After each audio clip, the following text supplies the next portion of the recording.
Hello everyone, welcome to my kitchen. My name is Michael and today I'm going to show you how to make a really nice cranberry jalapeno cream cheese dip. And we're going to be using some fresh cranberries, and this is 12 ounces of fresh cranberries. So if you can find these in the market now, you can definitely buy these now and then freeze them. And then you can pull these out if you need a party or an event that you need to take these to. This is a great thing to have in the freezer. So find these in the market fresh, freeze them if you need to, pull them out, and you can make this in the future if you need to. So that's 12 ounces of my cranberries, and we've taken those and we've given those a good wash. The one thing with cranberries, you want to make sure you go through and make sure there's not any bad spots on them. Sometimes they get a little mushy out of the bag, and you definitely don't want that in your dip. So go through those and check and make sure that you've got some good ones and give them a wash. This is 12 ounces of washed cranberries. So what we're going to do now is we're going to take our cranberries and we're going to put them to a food processor. And we're just going to kind of give these a little bit of a pulse, and that way that kind of breaks them down just a little bit, so that we can use them for our dip. So we'll just put those in by themselves, and we're going to pulse them a couple of times. I've let my food processor now run for just a little bit, maybe 10 or 15 seconds, and I wanted to show you what that looks like, what that is breaking down to. So that is breaking down nicely what that is. We're just going to give this a swipe down with a little spatula on the side to make sure that we get all of those berries broken down just a little bit for our dip. And now we're going to pulse that a few more times. Now that we've done that, we can take our mixture and we can look at it and see what it looks like, and everything is nicely incorporated into it. You can see that really well. And so now I'm going to take my spatula and just kind of push everything down into the mixture itself, and we'll get ready to move on to our other ingredients. So I've got a quarter of a cup of cilantro here, and I've given those a wash, so we're just going to drop those in roughly like that. I've got 4 green onions that I've got here that I've washed. And we're just going to kind of roughly chop those up because your food processor is going to do the work for you. So I've taken the ends and the stems off the bottom of those. And we're just going to take those and throw those in roughly like that. This could not be any easier to make. I've got 1 jalapeno, and I'm going to take the end of that off in the bottom. I've given it a good little wash. And I'm going to remove the seeds out of these. You do not have to remove the seeds if you don't want to. And I'm going to take some of this white membranes out of there, so definitely that is up to you. If you want to leave the seeds, you definitely can. I'm going to take some of that heat out of there by doing that, and so definitely if you like more heat, leave the seeds in it.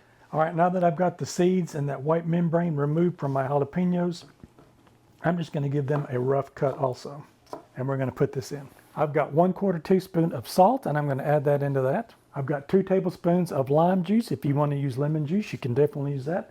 I like the taste of the limes in mine.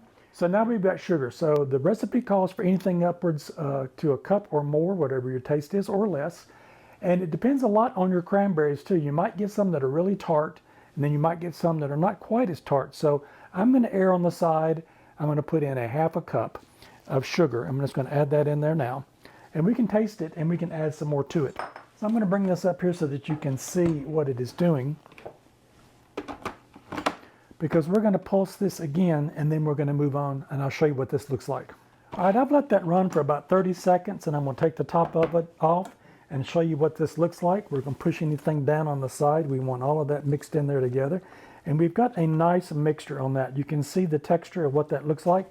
I'm just going to give that one last little mix through again, maybe 10 or 15 seconds. We'll see. There's still a few pieces of the onion and some of the jalapeno that I see in there that's a pretty good sized chunk. So we want to make sure that gets all broken down, because we definitely don't want big pieces of that when we take our bites. All right, let's check it one more time just to make sure that we've got everything incorporated and that we don't see any big pieces. And you can see the consistency of what that looks like there. I'll pull that knife up so you can see what we're looking at there. So that's where you want this to be. And from looking at that, we've got a good mix and everything. Everything is broken down into our mixture. So I'm going to unplug this. We'll move this back over to the side. And I'm going to take a bowl, and I've got a strainer in it. And what we want to do now is we want to take the mixture that we have here in our food processor. We're going to put it in our strainer, and we're going to let it sit in this bowl to drain a lot of that liquid off. So I'm going to go ahead and remove this blade out of here.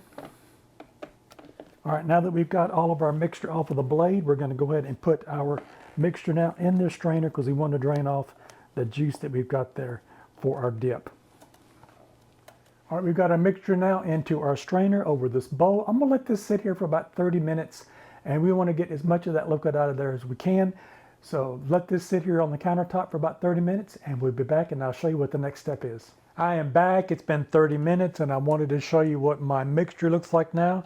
So as you can see, we have quite a bit of our juice that's drained out of that. We definitely did not want that in our dip.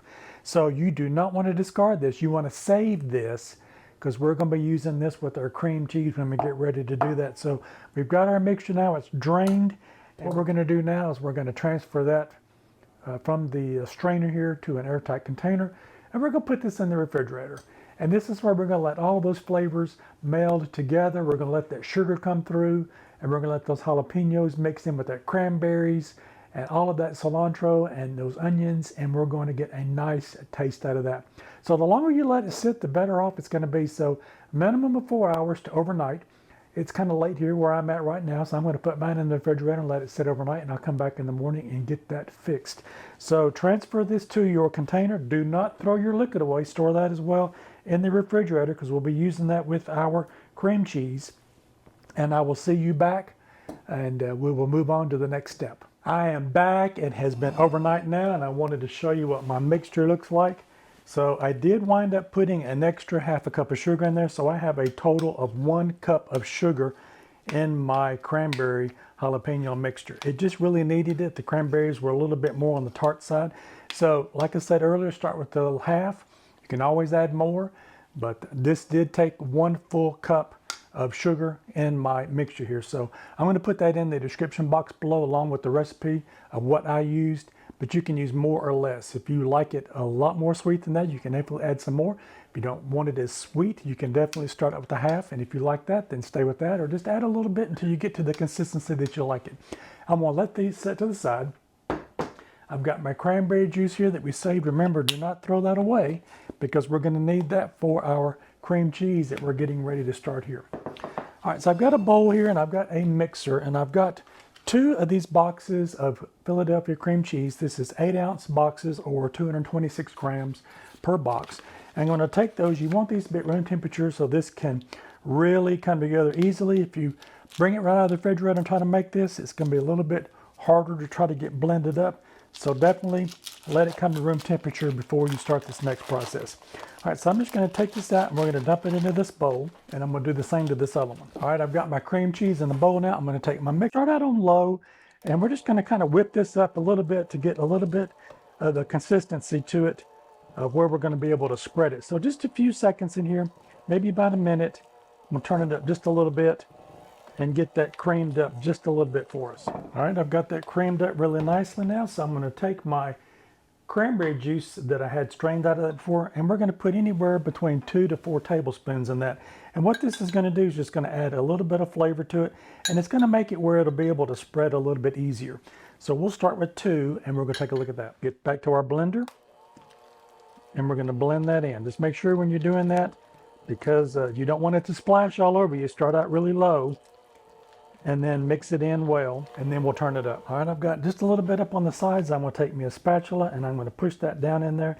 And as you can see here, the mixture is really creamy now with that, so I don't think I'm gonna put any more of my cranberry juice in there. I'm gonna leave it just like it is, and it's got a nice spread to it. Of course, it is at room temperature, so it's gonna be a little bit more pliable than that, but if you wanna add up to 4, you can.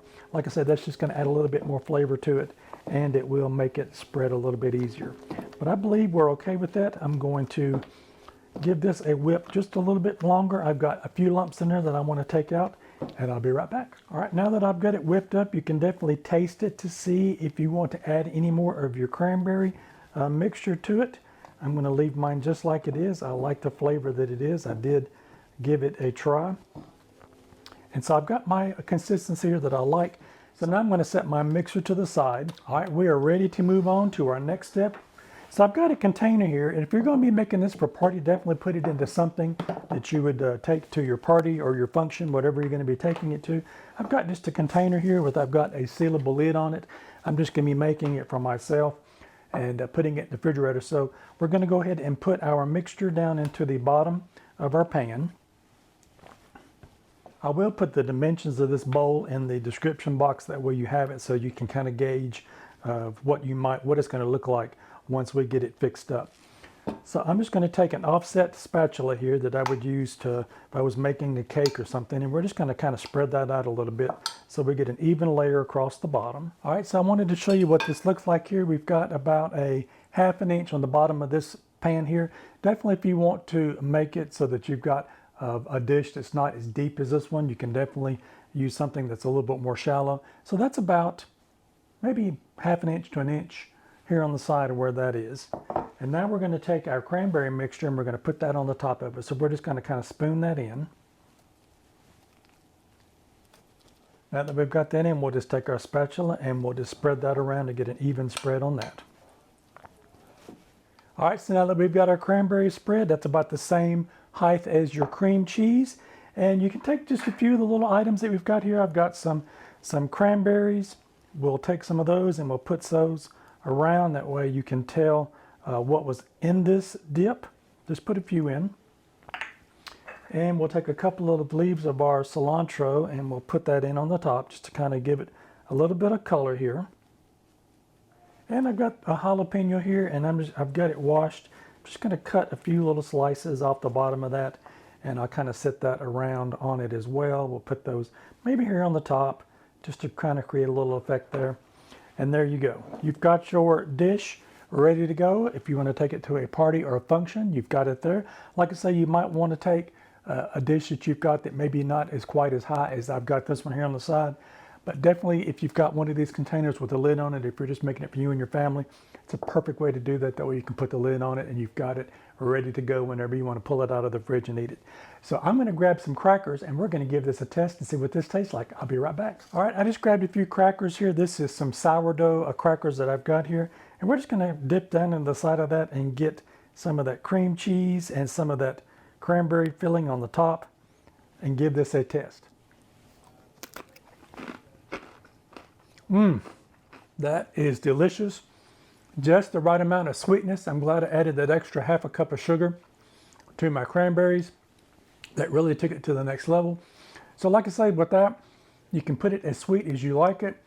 If you don't like it as sweet, definitely don't put as much as I did in here today. But this could not be any easier to make this for any function that you've got. If you just want to make it, if you've got some of those extra cranberries that you stuffed in the freezer and you were trying to figure out what you were going to do with them, this is a definite way to do that, is to make you some cranberry jalapeno cream cheese dip. I hope you like this content. If you do, maybe you might consider giving me a thumbs up. I would really appreciate it. And check out one of the other 2 videos over here on the side. You might find something else you like. Don't forget to like, share, and subscribe. Let me know in the comment section if you make this dip, what you think of it. And if you've made it before, maybe you might have done something a little different to it. I'd love to hear from you. I'll see you in my next video. Bye-bye now.